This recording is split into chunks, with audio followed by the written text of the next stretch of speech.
తోట నుంచి వచ్చిన తర్వాత ఊరు వెళ్దామని బయలుదేరాం. ఈడితో ఊరు వెళ్ళినప్పుడు అయినా తోటలోకి వెళ్ళినప్పుడైనా పెద్ద తలనొప్పి. మా అయ్యగా మా అమ్మగాని బతిలాడి వెళ్ళాల్సి వస్తుంది. బుజ్జిగా వాళ్ళు బుజ్జిగాడికి భలేగున్నాయండి. ఎంత బాగున్నాయో మెత్త మెత్తగా. నాకు ఆడపిల్లలంటే చాలా ఇష్టం. ఆడపిల్లల్నే ముద్దు చేస్తా. ఊరు నుంచి వచ్చిన తర్వాత శనక్కాయలు ఉడకబెట్టుకొని తిని మళ్ళీ తోటలోకి వెళ్ళాం. కానీ చాలా చీకటి పడి ఇంటికి ఆలస్యంగా వచ్చాం కదా. అప్పటికే నా పెద్ద కూతురు వంట రెడీ చేసింది. 1-2 సార్లు చేస్తేనే కదా ఎట్లా చేయాలని. మన ఫ్యామిలీ అందరికీ శుభోదయం, శుభ శుక్రవారం. అందరూ కాఫీలు టీలు తాగారా, టిఫిన్లు చేశారా? ఈ వీడియో నిన్నటి వీడియో అండి. ఇంతకుముందు వీడియోలో చెప్పాను కదా, పామాయిల్ మొక్కల్లో పాదులు మేమే వేసుకుంటున్నాం. ఒక్కొక్క మొక్కకి పాదు చేయాలంటే ముఠా వాళ్ళు అయితే మొక్కకు 15 రూపాయలు అడుగుతున్నారు. ఇక ఎట్లాగో మనం పగలస్తమానం చేయలేము. పెందలాడే వచ్చి చల్లబోటుని రోజుకి 50 మొక్కలు పాదు చేసుకున్నా ఏం పోయింది అని మేమిద్దరం అనుకొని పాదులు చేస్తున్నాం. ఇంతకుముందు వీడియోలో ఆ మాట చెప్పాను కదా. అయితే మనం ఉరుకులు పెట్టాల్సిన అవసరం ఏం లేదు, చిన్నగానే చేసుకుందాము. మహా అయితే ఒక 4 రోజులు. అయితే రోజు అస్తమానం ఉండదు. ఉదయం 1 గంట, సాయంత్రం 1 గంట మాత్రమే చేస్తున్నాము. ఎప్పుడైతే ఉదయం ఏమో 7 గంటలకల్లా ఎండ వస్తుంది.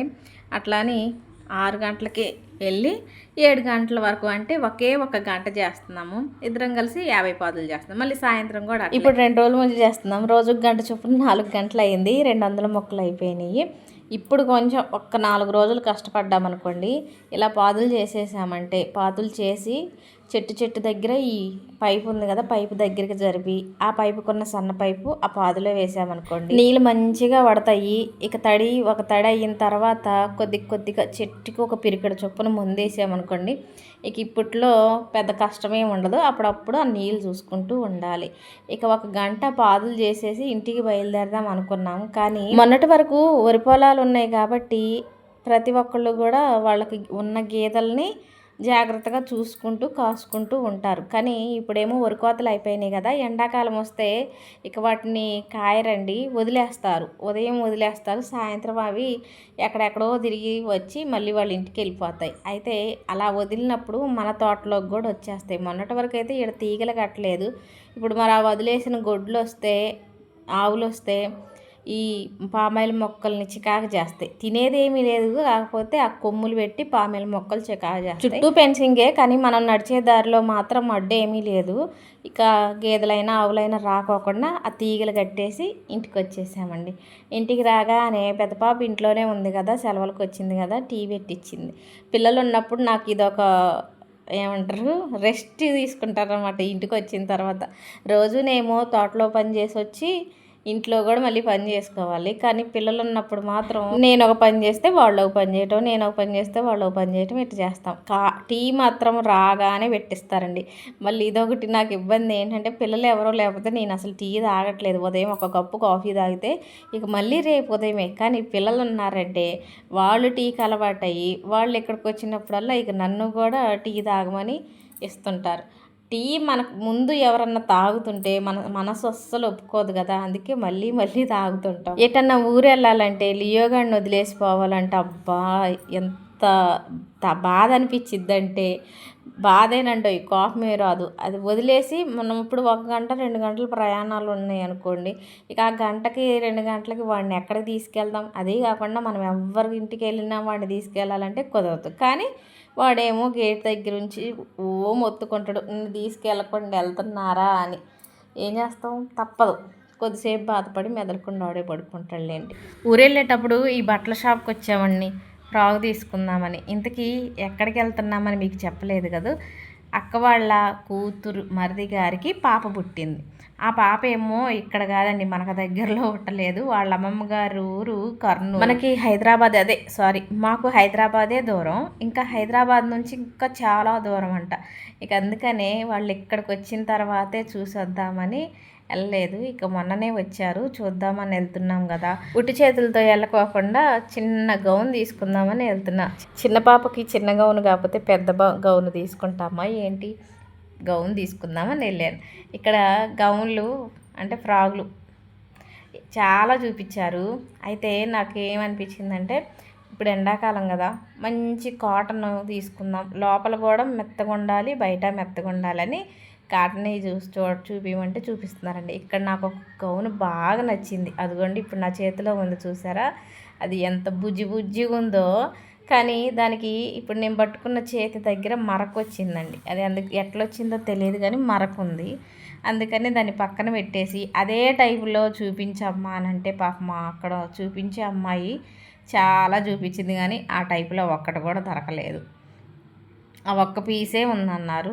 సరేలేండి, చేసేది ఏముంది, మనకు నచ్చింది, కాకపోతే దాని మీద మచ్చ ఉంది, అందుకే వద్దనుకొని ఇప్పుడు నా చేతిలో ఉన్నది తీసుకున్నాను. ఇది బాగుంది, మంచి కాటను, కాకపోతే అది ఇంకా బాగా నచ్చింది నాకు. దాని మీదే ఉంది నా మనసు అంతా. షాపింగ్కి వెళ్ళినప్పుడు అప్పుడప్పుడు ఇలాంటివి జరుగుతుంటాయండి. ఏదన్నా తీసుకుందామని వెళ్తాం, ఒక దాని మీద మనసు కొట్టుకులాడిద్ది, కానీ దానికి డ్యామేజ్ రావటమో లేకపోతే ఏదన్నా కలర్ అంటమో ఇలాంటివి జరుగుతుంటాయి.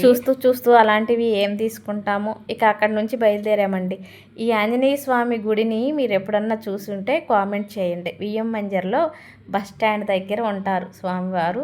అలాగే ఆ గుడి ముందే సాయిబాబా గుడి కూడా వచ్చామండి. అక్క వాళ్ళ ఇయ్యపురాలు గారు ఇయ్యంకుడి గారి ఇంటికి వచ్చాము. అంటే అక్క వాళ్ళ కూతురు ఇల్లేనండి, కానీ ఇక్కడ ఉండేది ఇక పెద్దవాళ్లే కదా.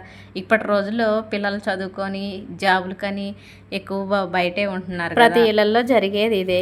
పసిపాప దగ్గరికి రావడం కదా, ఇక రాగానే కాళ్ళు చేతులు కడుక్కొని ఇంట్లోకి వచ్చామండి. మేము వచ్చేసరికి బుడ్డపాప నిద్రపోతుంది. అయితే వాళ్ళ మా అమ్మ ఎత్తుకుందురు అని అన్నారులే, కానీ వద్దొద్దు, పసిపిల్లలు నిద్ర లేచారనుకోండి, వాళ్ళకి నిద్ర సరిపోకుండా నిద్ర లేస్తే ఏడుస్తుంటారు. అందుకని ఆమె నిద్ర లేచిందాక ఇక అట్లే కూర్చున్నాం. నిద్ర లేచింది, ఇక అప్పటి నుంచి నేను ఇలా ఎత్తుకొనే ఉన్నాను. మీకు ఎన్నో వీడియోలో చెప్పాను, నాకు ఆడపిల్లలు అంటే చాలా ఇష్టం. నాకు ఇద్దరు కూతుర్లైనా ఎక్కడన్నా ఆడపిల్లలు కనిపించారంటే వాళ్ళతో ముద్దులు ఆడుతుంటా, బాగా ఇష్టం. మగపిల్లల్లో చిన్నపిల్లలు కనిపించారనుకోండి ఎందుకో ఎత్తుకోవాలనిపించదు. అక్కడ కొద్దిసేపు కూర్చొని బుడ్డమ్మాయితో ముద్దులాడి వాళ్ళ మామ పెట్టిన పలహారాలు తిని బయలుదేరామండి. వచ్చేటప్పుడు సెంటర్లో కూరగాయలు తీసుకుంటున్నాము. పిల్లలు వచ్చినప్పుడు ఎక్కువ వాళ్ళు ఇక్కడ ఉండేది తక్కువ రోజులే కదా, ఎక్కువ హైదరాబాద్లోనే ఉంటారు కదా, వాళ్ళు ఉన్న 4 రోజులు వాళ్ళకి ఇష్టమైనవి తీసుకుంటాం.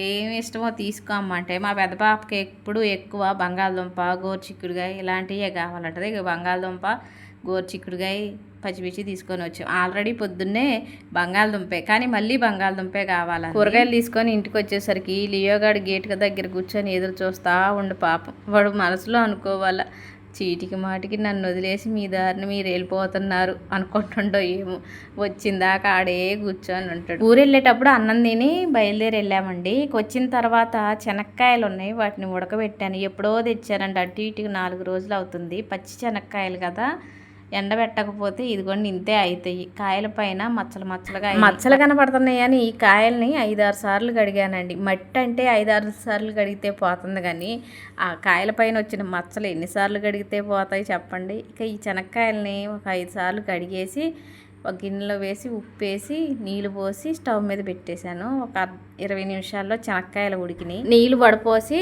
ఆ శనక్కాయలని ముగ్గురికి 3 ప్లేట్లో పెట్టానండి. ఇక ముగ్గురు కబుర్లు ఆడుకుంటూ కూర్చొని తిన్నాం. పచ్చిశనక్కాయలు ఉప్పేసి ఉడకబెట్టి తింటే భలేగుంటాయి అండి. ఒకప్పుడు మేము శనగ ఎక్కువ వేసేవాళ్ళం, పిచ్చిగా ఉడకబెట్టుకొని తినేవాళ్ళం, కాల్చుకొని తినేవాళ్ళం. ఇప్పుడు శనగ లేదు, ఏమీ లేదు, అసలు మనకు దగ్గరలో కూడా ఎవరో శనగ వేయట్లేదు. ఇక ఎప్పుడో ఎవరో దూరం నుంచి అప్పుడప్పుడు అమ్మటానికి వస్తారు. అది కూడా ఒక్కోసారి అవి పచ్చికాయలా లేకపోతే నానబెట్టారా అనిపిస్తుంది. అయితే ఒక్కోసారి అట్లే తెస్తారనుకుంటా, తెలిసిద్ది. పచ్చి శనక్కాయలకి అలా నీళ్ళల్లో నానబెట్టి తెచ్చిన శనక్కాయలకి తేడా తెలిసిద్ది. కాకపోతే తినాలనిపించినప్పుడు అవా ఇవా అని చూడకోకుండా కొనుక్కొచ్చుకోవటమే. శనక్కాయలు తినేసి కొద్దిసేపు కూర్చొని కొద్దిసేపు పడుకొని మళ్ళీ తోటలోకి వెళ్ళామండి. 4:30 ఆ ప్రాంతంలో వెళ్ళాము. మేము వెళ్ళేటప్పుడు ఏమో ఎండ విపరీతంగా వచ్చేసింది, మిట్ట మధ్యాహ్నంలాగా అనిపించింది. వెళ్ళిన ఒక గంటకు మాత్రం మబ్బు బాగా పట్టేసి గాలిదుమ్ము వచ్చినట్టు వచ్చేసిందండి. నాకైతే భయం వేసింది.